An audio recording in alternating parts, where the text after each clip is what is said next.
The world is experiencing a pretty dramatic skills gap. More than 50% of U.S. college graduates are unemployed or underemployed a year after they graduate. We have a real problem today with the relevance of the experience for many of our students. It's not directly tied to the learner's professional and personal aspirations. There are millions of children in school, but they're not learning.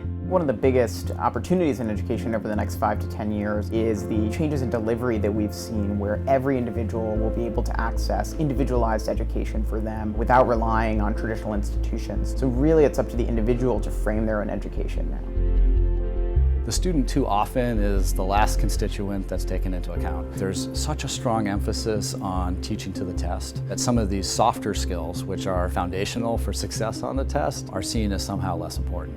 If we look at the skills gap, the kinds of things that employers are looking for is the ability to collaborate. Many technologies are meant to teach using a cognitive approach. Increasingly, we're seeing technologies that also focus on socio-emotional skills. These are really different character-based skills and traits that are oftentimes hard to quantify. The New Vision for Education project really is helping to shine a light on the soft skills that are needed for development of students across the world. Figure out how these skills are measured, how they're taught, and different ways we can use technology to develop them.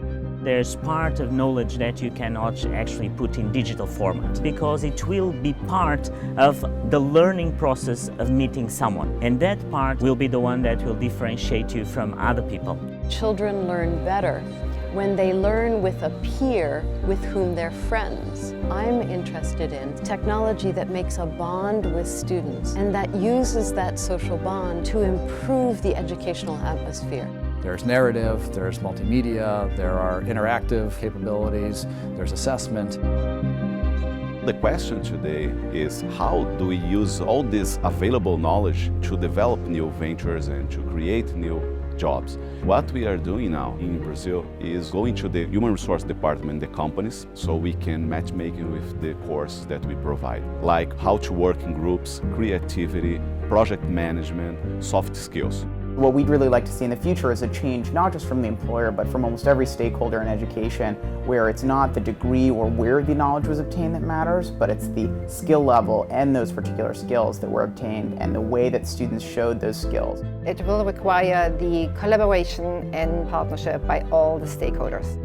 That only is possible with a very powerful leadership. Enabling more students to go through higher education is just a social benefit that's incredibly important.